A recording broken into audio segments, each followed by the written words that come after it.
20세기 최고의 CEO이자 제너럴 일렉트릭의 최고 경영자였던 잭 웰치를 만나보십시오. We've been growing 20 billion plus a year. That's bigger than Coke. 웰치 회장은 엄청난 숫자를 대수롭지 않게 말하는군요. Business is a game.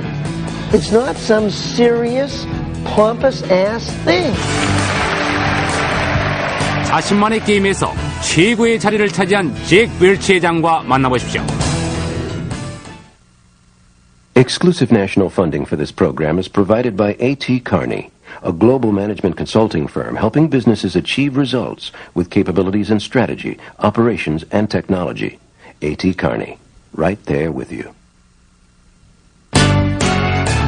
기업을 재창조하는 사람들, 생각을 바꾸는 사람들, 사람들을 이끄는 지도자들, 남들과는 다른 선택을 내릴 줄 아는 사람들. 이런 사람들은 산업을 발전시키고 사회를 변하게 만듭니다. 그리고 젊은이들에게 용기를 주죠. 바로 이들 CEO들이 도전에 맞서 성공을 이끌어낸 솔직한 경험담을 여러분께 들려드리는 시간, CEO 익스체인지입니다. 사회자 스튜어트 바니를 만나보시죠.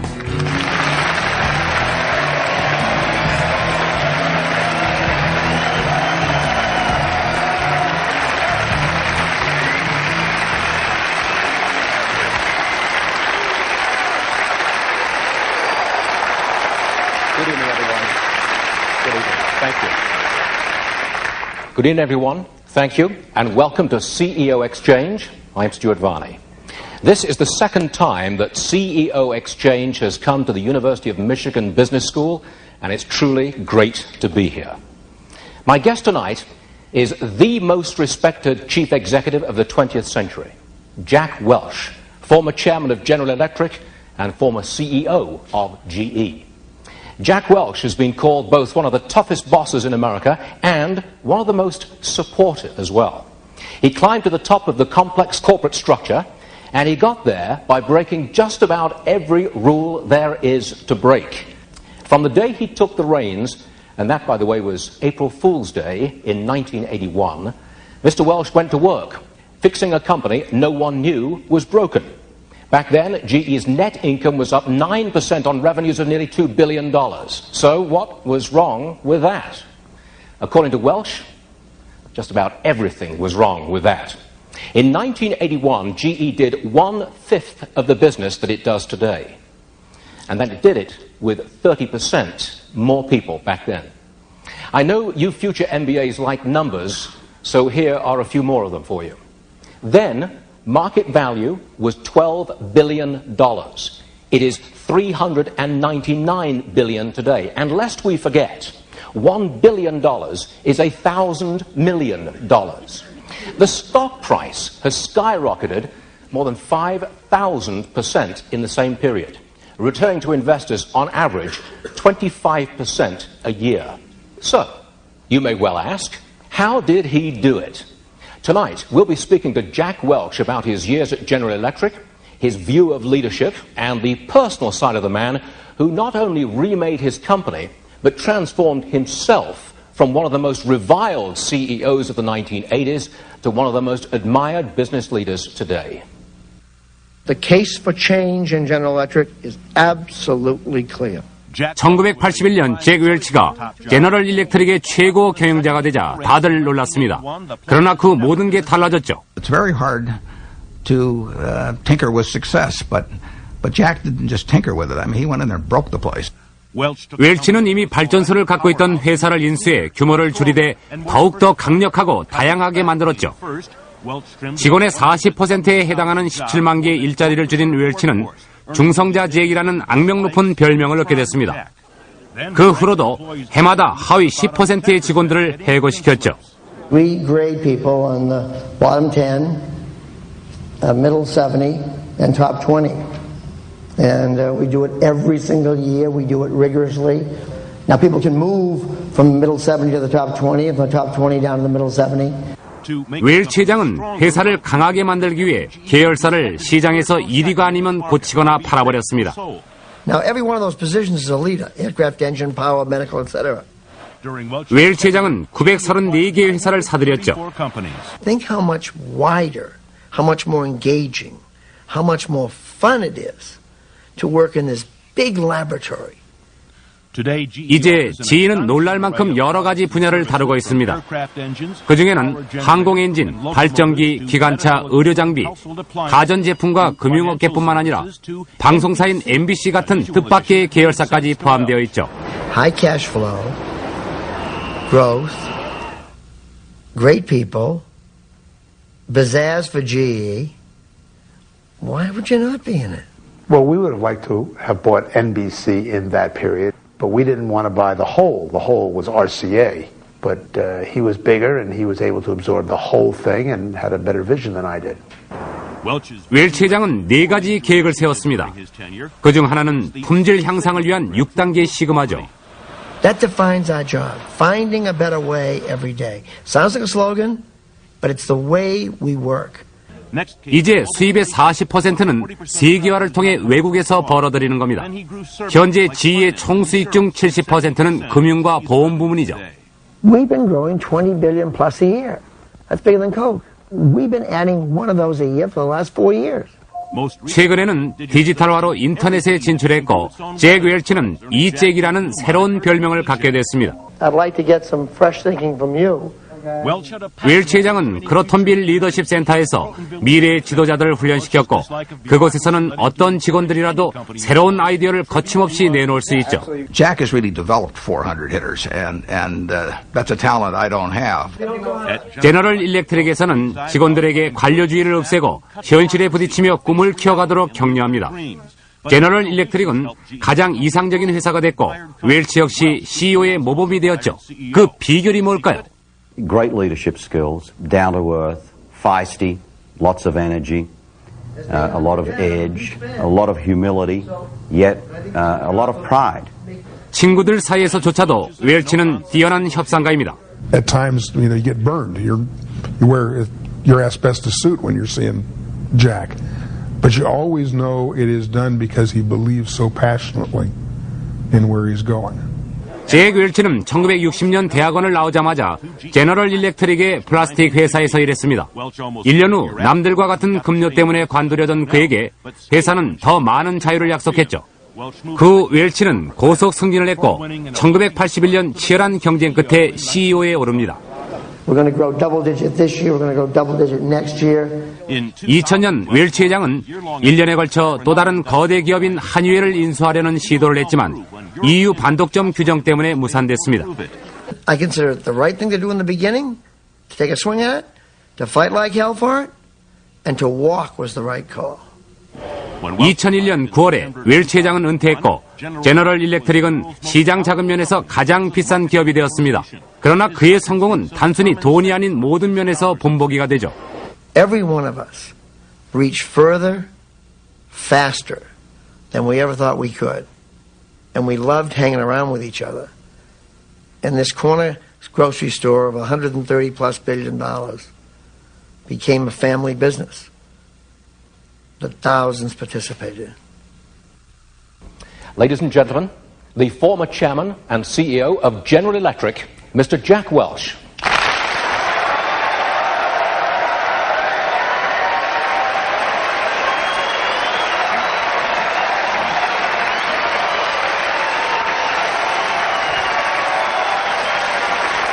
Don't be exhausted.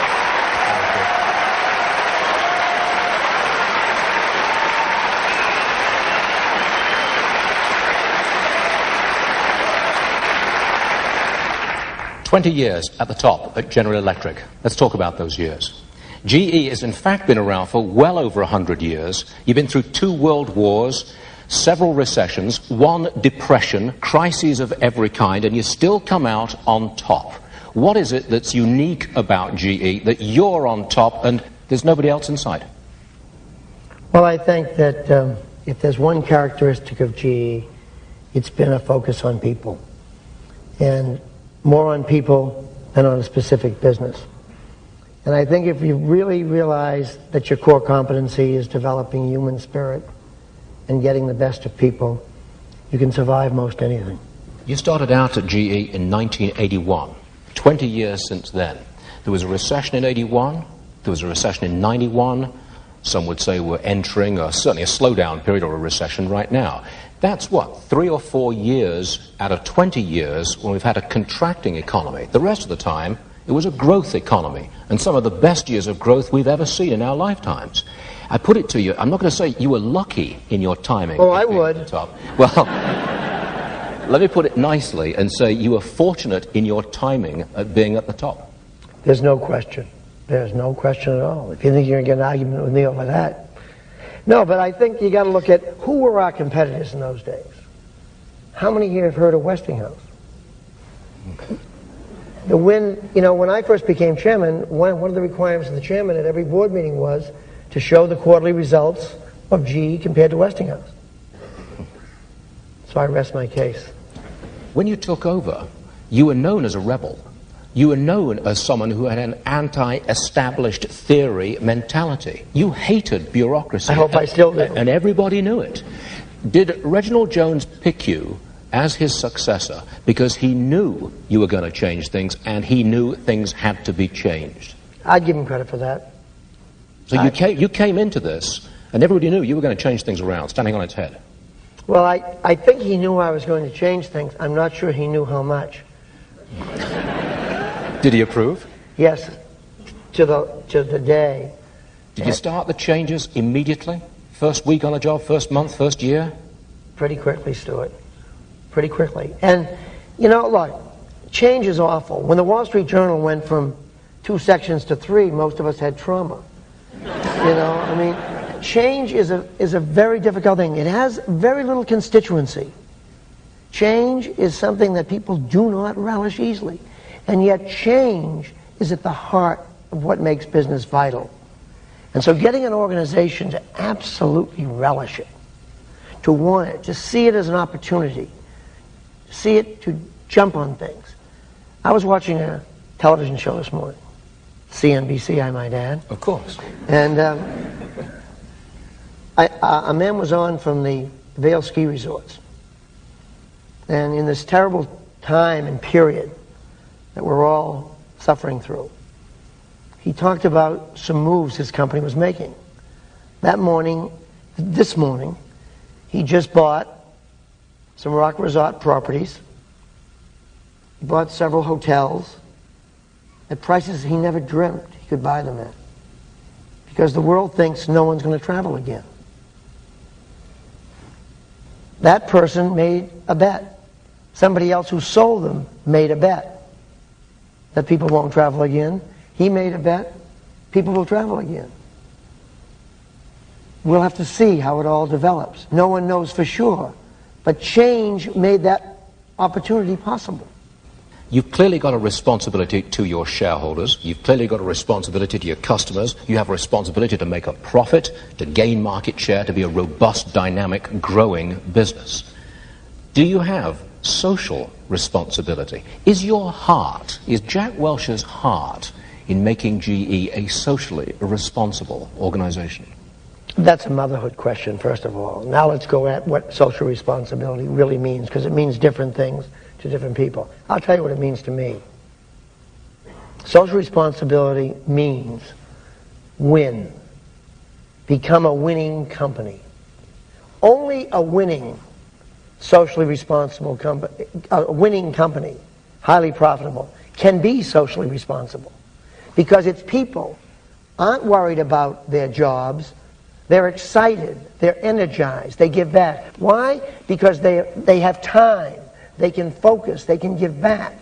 If you're in a company where you're hanging on for your last nail and you're not sure about your job in the morning, you don't give back. When people are doing well, when people are winning, they give back. They have time to give. They have money to give. Bleeding hearts are not socially responsible. They don't have anything. So having a winning company is what your job is.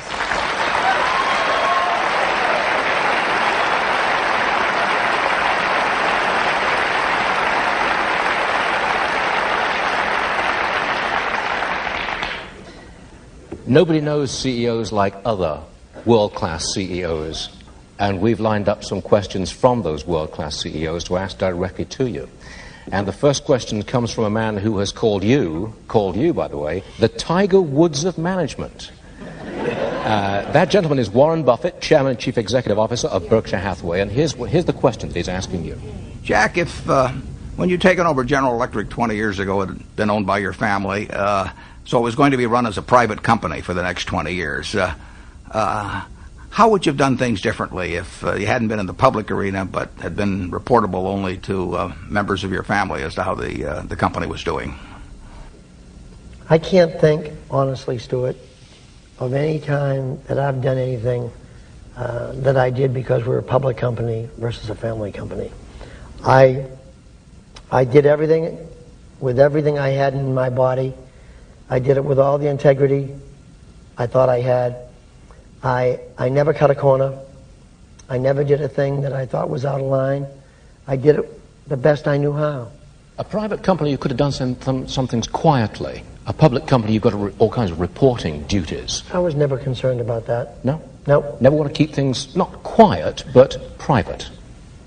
Give me an example. Strategy of some sort. Your acquisition strategy. Of course, you didn't lay that out as a public company, but you made it clear what your strategy was. That I made clear in my annual reports every year. I wrote the annual report not to share owners, but to employees. I even dedicated to employees and share owners. Our largest share owners were our employees. So, look, you can tell everybody anything. It's in the doing it that counts. I mean, speeches don't mean much. How about a quick, may I ask for a one-word response before we close out this discussion on just a couple of subjects. What do you think is the true function of a CEO? Lead. What is the most important quality, one word to describe, that a CEO brings to the table? Passion. What's the single biggest, most frequent mistake that CEOs make? Only one word? No, you could... Take your time, Jack. Take your time. I think it's not recognizing that they're probably the last person to know what's going on. Do you really think that? Do you really think that the CEO is the last person to know what's going on? In most cases. Would you say that was true of yourself in Absolutely. the last 20 years? In most cases. And one of the things that's absolutely critical, and we'll talk about it either now or later, is the CEO better appoint, if a CEO wants to drive a company in a direction and announces an initiative or anything like that, who he or she appoints to the job will tell everything about how serious they are about the effort. Because everyone in the organization can evaluate everyone in the organization. They know who the winners are and who they're not. And a CEO most often says, this is where we're going, and we're going to put Joe in charge. And Joe's got about 3 months to go to retirement, or Joe's been almost canned twice. And that, all of a sudden, kills the whole initiative. Let's move on to Jack Nasser, who first met you before he was named the CEO of the Ford Motor Company. And here's his question.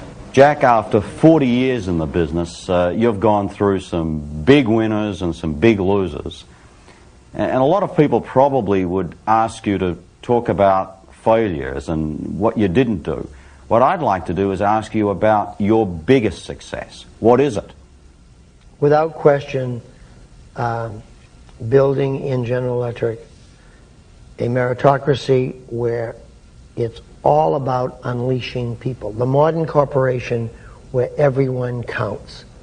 Where people come to work every day knowing we care about their idea regardless of the stripes.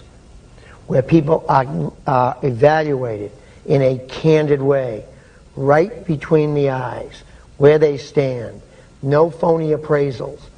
Because the cruelest thing you can do in life is that game where you appraise people over the course of their career. And then they get to be 55 and somebody calls them in and says, so long, we don't need you anymore. You're not very good. And they bring in 30 years of appraisals that say they're just fine. So don't any of you think you're being kind managers, that you're being good people because you give nice appraisals. That's the cruelest thing you can do to a human being, is not let them know where they stand, what they need to do to improve, and if they can't improve, ask them to move on as early as possible. If business schools talk more about appraisals and how to do it, and had courses on that, we'd be a lot better off. If human management became the major, rather than quantitative calculations of strategy and this other nonsense became the issue, we'd be a hell of a lot better off. Because your job is to build the best team. The reason why Michigan beats Illinois, damn it, every year, is they field a better team.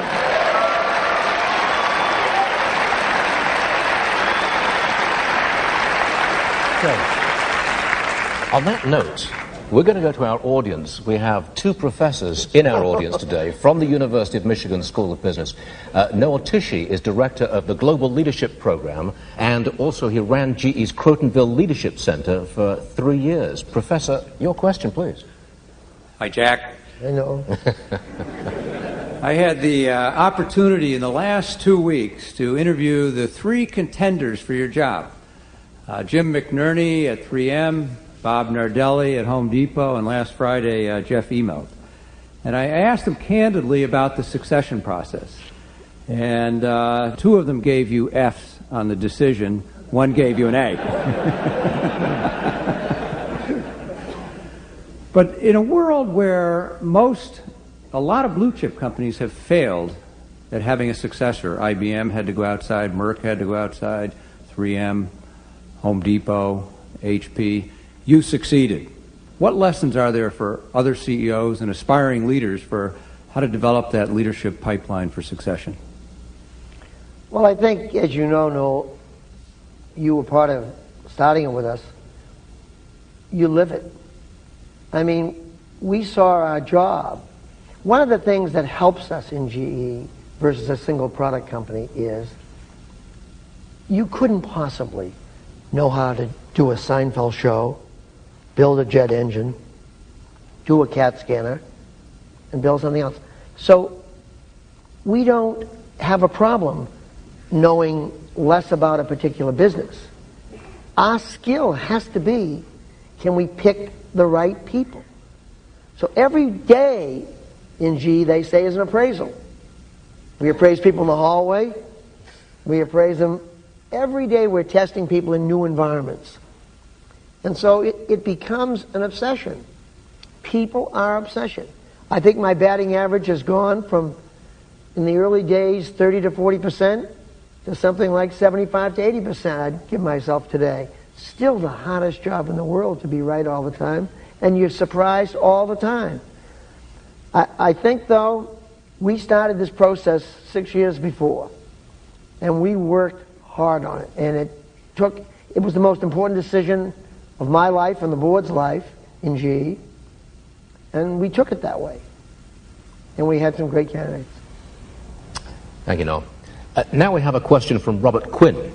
Robert Quinn is the M.E. Tracy Professor of Organizational Behavior and Human Resource Management. Bob. Thank you.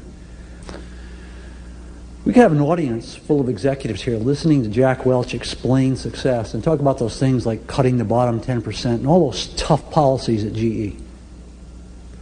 And that could be a recipe for disaster. That is, if that's all they hear, and they don't have that commitment, that passion, that caring, that support, they'll go off, do those policies, and be a disaster. I do believe that one of the mistakes made in this 20-70-10 thing you talked about, Professor, most companies, in downsizing, for example, in this times we're in now, will spend so much time, the HR people and the CEO, on worrying about the 10% that go. The most important thing for leadership in a time like this is to be fair to those people, to be sure it's not a surprise to them because I've had candid appraisals, but more importantly, go hug the top people in the company. Go tell them you need them for the next game. A star, 5 to 10 players, no different in business than field here. Different. You've got to be sure that you take cars time. in difficult times. Professor's all about leadership, and that's what we want to talk about. Anvil, training, and that I say that you come like that you would have moved professor at school. Can 30-second lesson? I think that about the quality in leadership, 4 in a P. Energy, I look for in a world moving as fast, incredible energy. Second, I always look at their guys out. The whirling dirt excites to your dream. Opening them wasn't worth anything. Was Ed, who could say yes, and because let's recycle that another time. Come back in a month. That's not what you want. You want yes or no. You don't have time for it. And then E, execute. Get it done. Deliver on what you say. And wrap that all in a big P. Passion. Care more than the next person. Can leadership be acquired by anyone, or is it inherent in just a few people? No, I think it's both. I think that there's some gene that gives people some degree of self-confidence, but I think it's all about life experiences. I think coming to the University of Michigan and getting an MBA is another notch of self-confidence. Some people get it their mother's knee. Some people get it by being valedictorian. Some people get it by being the best athlete. But it's always building a notch. I mean, for me, with a speech impediment, 40 years ago or 35 years ago, I had to give a speech and it was written. And God, I got sick before I went on the stage. Now I can go in front of 10,000 people and stammer all over the place and feel very comfortable doing it. How do you give people back their self-confidence once they've lost it? You as a leader, can you restore it? It's very hard. I think it's one of the hardest things in the world. You try, but when people get in that vortex, you've seen it, that awful vortex of losing self-confidence, I almost always believe they're better off going to a new environment and starting again.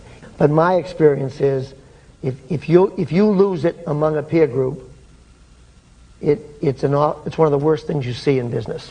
As a leader, how do you motivate? Is fear a part of your armor? No. Rewards of money, perhaps? Rewards include in the soul, with better jobs, job content, in the wallet, with more money, with more options, with more.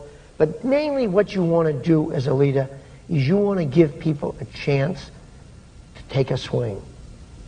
Your job is to let them take a swing so they can build the confidence. You'll never build a great team if you always give them the incremental assignment. You want them to stretch and try to do something that they didn't think they could do. And then when they do it, they've got a whole different level of self-confidence. My friends at NBC and CNBC tell me that you reach often right down the totem pole. You don't just talk to the top brass at those organizations. You come right down to individual anchors and producers and chastise them sometimes on their ratings on occasions. Is that part of your style, to reach right down the totem pole as far as possible? Well, I would say encourage them to do better rather than chastise them on their ratings.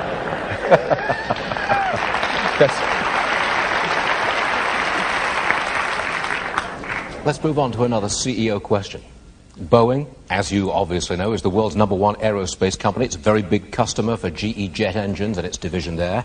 This next question comes from Boeing's chairman and chief executive, Phil Condit. And here's the I will question. be very careful with this answer. Jack, we built the Boeing Leadership Center with a lot of Crotonville mixed into it. It has been a tremendous, powerful thing for Boeing. Why is it you think that a lot of other companies haven't modeled and used the Crotonville example? That was a lot easier than I thought it might be. You know, I don't know why. I think going forward, I think if you're going to have change in a company, the only way to have change is to have an educational center. The only way to do it is to relentlessly communicate the need for change, the rationale for change. And you have to do it over, through, and around the organization. One of the things that happens in many companies as people start to change, there are resistors to change. And the resistors will take any message and spin it just a little bit, so that what you say and what you mean will be told just a little differently to the next layer, and then the next layer. I found, and Noel Tishy, who spoke earlier, was at Crotonville in the early days, found so often that the message, you'd go to Crotonville and have people be nodding and understanding it all. That isn't what they heard back at the office in the early days, because the resistors were fighting the change desperately. Don't forget, when you're taking out bureaucracy, a bureaucracy that thrived in that environment, there's not a lot of happy campers there. So unless the resistors are dealt with, I think an education center allows leadership training and allows the message and allows people to challenge the message. I wouldn't know how to run a GE without that. Other people might find it very easy. I had to go there twice a month to know what was going on. I had to go after the 4-hour class to the bar and hang around for 2 hours drinking beer with them to know how they felt. And I could bring stuff back and then talk about it some more and refine the message. Schmoozing is an important part of running a company. What do you mean by schmoozing? I mean that when you start out a meeting Monday morning that's pretty critical on a budget review or something like that, we spend the first half an hour or so talking about what happened on the weekend. Did you see Tiger Woods sink that putt? Did you see Michigan win this game or that game? Did you see any? I mean, it's a family grocery store atmosphere. It is not. Business is a game. It's not some serious, pompous ass thing.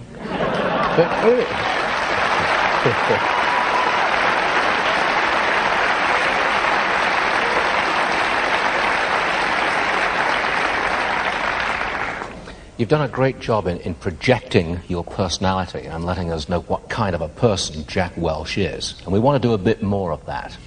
So hold on for a second, because we're going to hear a little bit more about the personal background here of Jack Welch. Here it is. Everything we are doing in the service arena has the potential to be another service shop. 잭 웰치는 강한 CEO로 알려져 있죠. 적극적이고 아주 솔직합니다. 이런 성격은 어머니한테서 물려받은 거죠. I think my life was formed by my relationship with my mother. She knew how to kick, she knew how to hug, she could build self-confidence. She was my life. 웰치는 1935년 매사추세츠 살렘에서 태어났습니다. 어머니한테서 교육과 스포츠의 열정을 물려받았죠. 웰치 아버지는 기차 차장이었습니다. 미국 대기업의 살아있는 상징이 된 웰치 회장의 집안은 노조와 민주당을 지지했죠. Look, I could be a union leader. I could have gone either way, probably. I might not get elected, I don't know, but it's tougher in their business to get elected. He get picked. 웰치는 어렸을 때 골프를 배웠고 평생 해오고 있습니다. He went back and forth with the big shots in the commute. And they were always talking about their golf games on the weekend. So he said, geez, he must have figured out, hey, you better learn how to play golf. You can do that all your life. 웰치 회장은 그렉 노먼을 한타 차이로 이긴 적도 있었습니다. 물론 홀에서 더 가까운 자리에서 친 걸 인정했죠. We were just the two of us sitting there having lunch, and all of a sudden he just jumped straight up, went roaring out of the room, and came back with the golf card that recorded the score where he had beaten Greg Norman. And that event was, he could not resist showing that card. Now, I'm not the only one that's seen it. A lot of other people have seen that card. 웰치는 고등학교 때 하키와 골프팀의 주장을 맡았고 매사추세츠 대학에서는 화학을 전공하고 일리노이 대학에서 박사학위를 받았습니다. 제너럴 일렉트릭에 합류한 건 25살이었는데 그 후 아주 빠르게 승진을 했죠. 웰치의 자서전에 따르면 그는 학교에서 가장 똑똑한 학생은 아니었지만 맡은 일은 언제나 해결했습니다. He can take people in the GE organization who might have been in awe of some other type of CEO, and he can get them to open up, and because he opens up himself, and you get some guarded type or somebody that's mouthing PR baloney or something of the sort, and they're not going to get any feedback from the troops. And Jack is, he says what's on his mind. Nice to meet you guys. As you disappear. 웰치는 언제 어디서든 자신의 매력을 보여줍니다. 포드사의 전 CEO인 잭 레서는 파리에서 그를 만난 적이 있죠. I stopped the car and rushed out and grabbed him right in the middle of the street, and we shook hands and we talked, and I said, "What are you doing here?" And he said, "I'm glad you're here. We've got to rush in here. This shop has the best ties I've ever seen anywhere in the world. Let's go in and buy some ties." And he was enthusiastic about buying ties as he was on some recent acquisitions that he's made.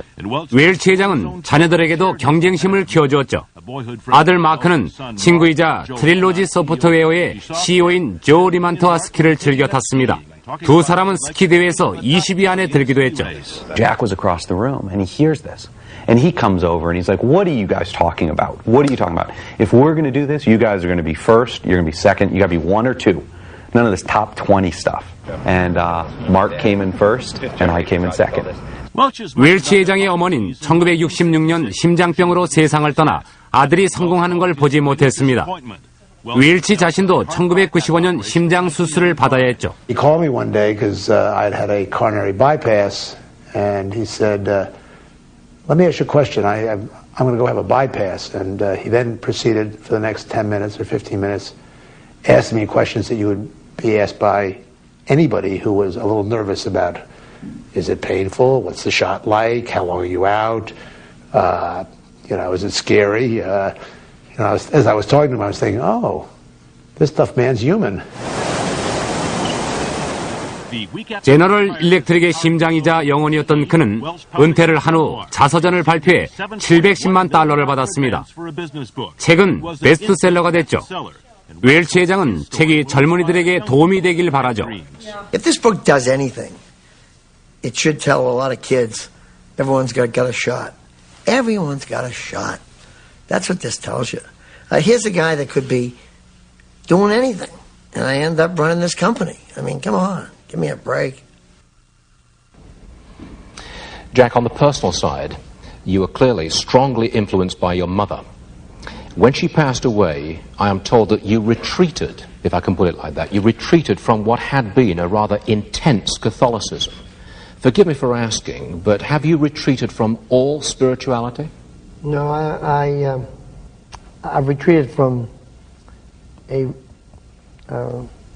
ritualistic spirituality, but I have it in my soul. I had a funny thing happen to me, as a matter of fact, the other day. I'll share it with you. I was walking back from a meeting I had on Park Avenue, and I was coming back to my office in Rockefeller Center at the time, and I had this, and the September 11th issue was in my mind. And I've walked by St. Patrick's probably 1,000 times in the last 10 years without going in. And somehow I had to go in, and I spent an hour in there by myself. Because I think we were all touched in some way by this thing, and this terrible thing. And for some reason, it was a sunny day, my life couldn't have been better, and I just had this incredible urge to go back in there. 1995, you had, I think, quintuple heart bypass surgery. Right. Was that a real change in life for you, a change in perhaps your spiritual approach? No. Did it have enormous meaning? Because clearly, when you have that kind of operation, do you not sense, perhaps for the first time in your life, your own mortality? And doesn't that make a difference? You know what I thought, Stuart? Larry Bosty, my friend at Allied Signal, asked me, he said, "Jack, what were you thinking of just before they cut you?" I said, "Damn it, I didn't spend enough money." No, wait a minute. Hold on. Come on. I did. No. I did. No. I did. No. Jack, sir, that is a very good line, but come on. As you're about to go for quintuple heart bypass surgery, is up there, and she will defend that line. your mortality never crossed your mind. It never crossed your mind that this is a major event. Your life is threatened. It happened so fast that I honestly didn't think that. I literally, we all are products of our background. Yeah. And I didn't have two nickels to rub together, so I'm relatively cheap. And I always bought relatively cheap wine. And I always looked at the wine price in the restaurant. And I swore to God I'd never buy a bottle of wine for less than $100. That was absolutely one of the takeaways from that experience. After the operation, you would not buy a bottle of wine for under $100. And before the operation, you wouldn't be seen dead drinking a bottle of wine over $100. Right. Is that it? That's about it. Well, a life change, clearly. Is there anything that you do today in your everyday life which you think your mother would reprimand you for? Apart from your retreat from Catholicism. No, I think, you know, for me, the tragedy of life is my mother would have so many scrapbooks now. I mean, she had a scrapbook if I came home from school with an A. So she'd have so many scrapbooks now, she'd have to have another house just to put the scrapbooks in. I think of her all the time, so I wouldn't do things that would in any way make her hurt. I'd try. She was my role model. I'm an unabashed fan of my mother. I mean, I'm a grown man, but here I am, an unabashed fan of my mother. She meant everything to me. And she would have been very proud of you. You think? I think so. You're happy with what you've done in life in light of the way your mother brought you up? Stuart, I've taken the best shot I know how to take at this game of life. I did it as well as I could. I made mistakes, but I really like the person who's in this skin. How are you going to spend your money now? I know let's mention the book. You got a $7 million advance for this book, and I believe that you donated it to charity. I did. Now, elsewhere in your business life, you have made a ton of money. How are you going to spend it? A lot of it will go to charity. This book will raise $10 million totally with overseas rights. Every one of those dollars goes to inner city. That's primarily what I'll do. Andrew Carnegie made a ton of money and gave almost all of it away, believing that inherited wealth was a curse for the next generation. Would you go that far? No. I've got kids. I've got 8 grandchildren. I want them to have a great life. I don't think it's going to get in their way. I don't have greedy kids. I don't have kids that need material things. I'm very proud of my family. And God bless them, they got lucky. They got a dad that made some dough.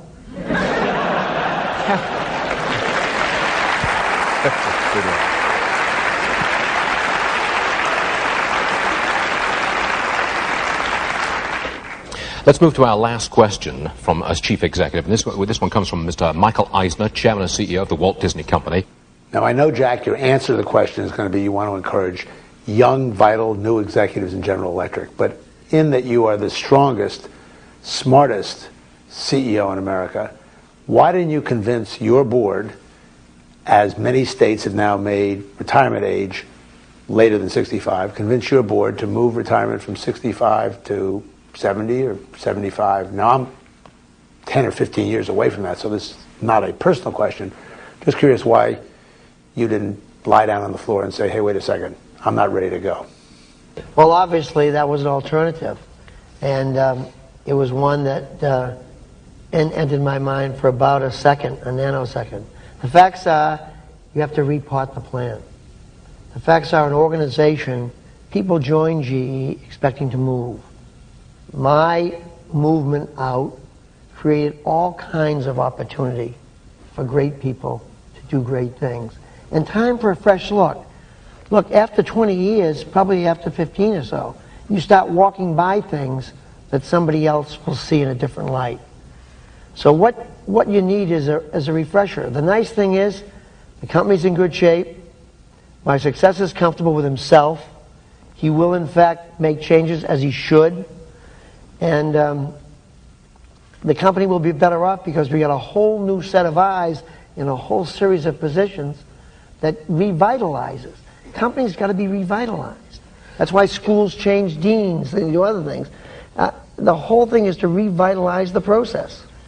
Maybe we should move on to your plans for what you're going to do after GE. Would you take a government job? No. Would you stand for elective office? Absolutely no. Why? Why so emphatic? I want no part of it. I don't like the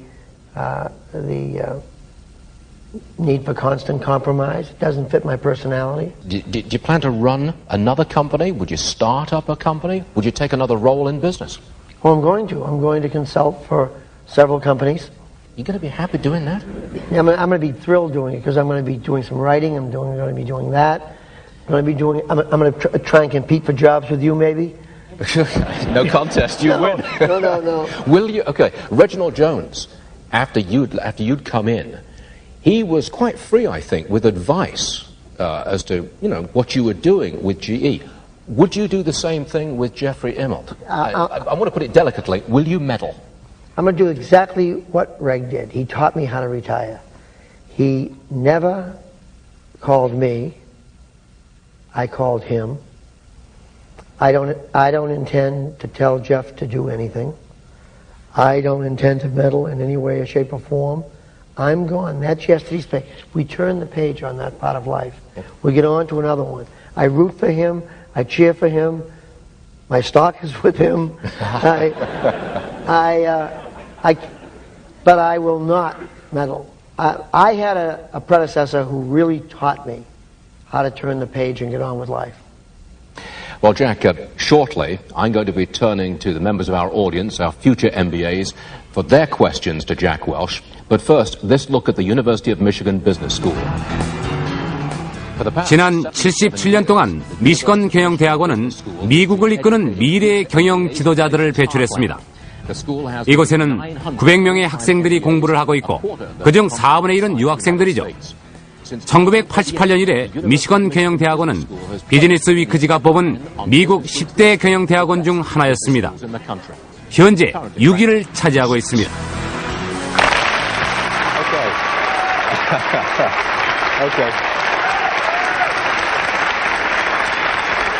Well, Jack, this is where we start the truly tough part of tonight's program, because we're now going to ask our audience of future MBAs for their questions.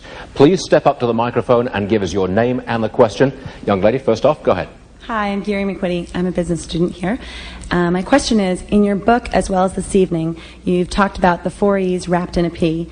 And how do you teach leaders the difference between creating an edge and creating fear in an organization? I think that's a great question. I think the question is a value system. There are 4 types of managers. Talk about it all the time. One who has the values and makes the numbers. Love them, hug them, take them onward and upward. Second one doesn't have the values, doesn't make the numbers, get them out of there. That's easy too. The third one has the values, doesn't make the numbers, give them a second and third chance. The fourth one's the one you're talking about, the tough one, the horse's neck that makes the numbers on the backs of people, the go-to person in an organization. And an organization that doesn't root them out can't talk about values, can't talk about the human equation. And in our company, the turning point came when we took out people who were delivering great numbers and asked them to move on to other things because they were doing it by creating the atmosphere you just described. Sir, your question. Good evening, Mr. Welch. My name is Chris McCardle. My question is, over the last 4 decades of your leadership of General Electric, how have you and your family, particularly your spouse and your children, had to continue sacrificing to help you become what people have called the CEO of the century? Well, we've lived a very good life. We've had a chance to work hard and play hard. I think there's always a discussion about balance, family, work balance. People have to define it in their own way as to what it means. In our case, it meant work like hell and always take a vacation in the summer and always ski in the winter. That was the way we did it. So we had a chance to do both, but we didn't dabble a little bit in either thing. And our next question is from? Hi, Mr. Welch. I'm Eva Skidmore, and my question is, does the GE leadership model translate across international borders? How do you move the bottom 10% out in countries where it's virtually impossible to do so? There is no country that I've yet come to that's not possible. In Europe, for example, while it may take more time and be more expensive, it's done by every company in Europe. Thank you. Yes, sir. Good evening, Mr. Welch. My name is Greg Renievich. I'm a second-year MBA student. You talk a lot about leadership, and some would say that you've perfected the model of the leadership engine in the corporate world. Do you think that this model of measurement and rewards can be transferred into a government organization, for example, the education department? I wouldn't want to try it. No, I think it's very hard. I really wouldn't know how to tackle it. Every time we go to a merit-based system, it's fought against. I would argue, probably unpopularly here, that the tenure system decays an institution. It's not a popular thing to say in the middle of a university, but I believe it. I believe it's the constant renewal process, the measurement, the expansion of one's ideas, the growth, the personal growth. That's what it's all about. Most government institutions don't encourage that. There's very little reward for it. Hi, Mr. Welch. I'm Jeff Wilkins. I'm an MBA 1 here. Unlike Jack Nasser, I would like to know what the worst professional decision you've ever made is as a leader, when you realized it, and what you learned from it.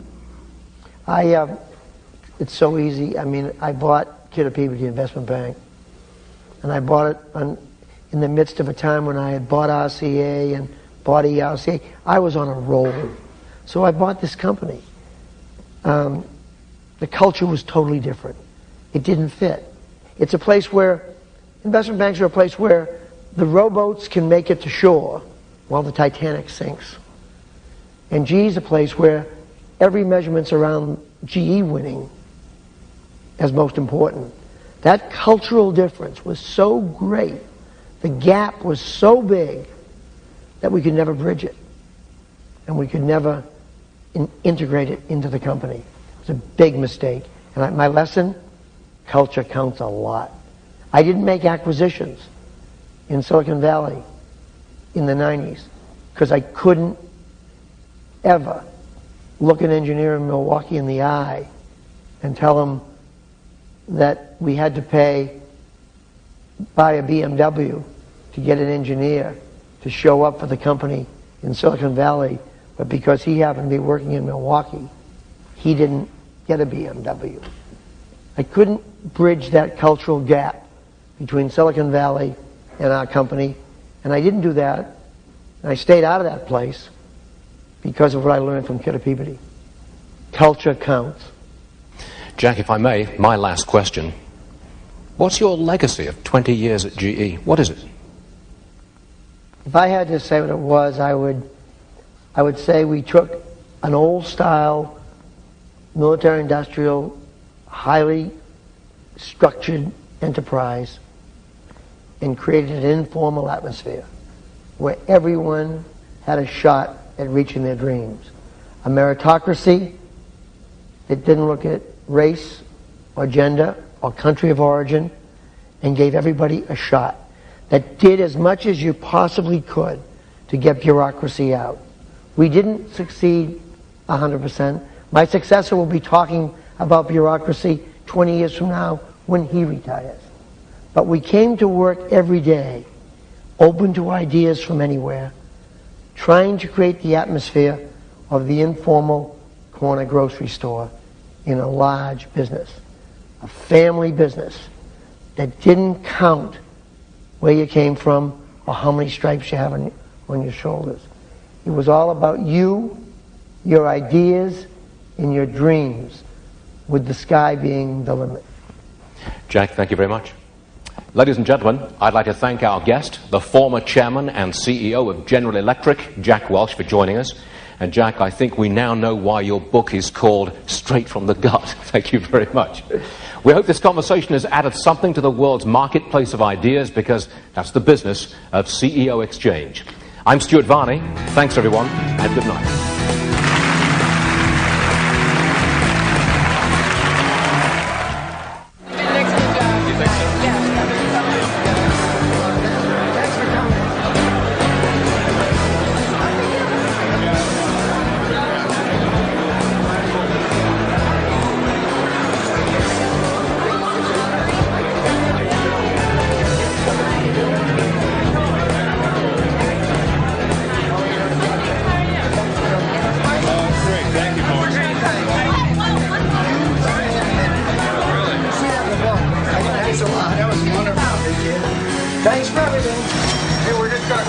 right into breakfast.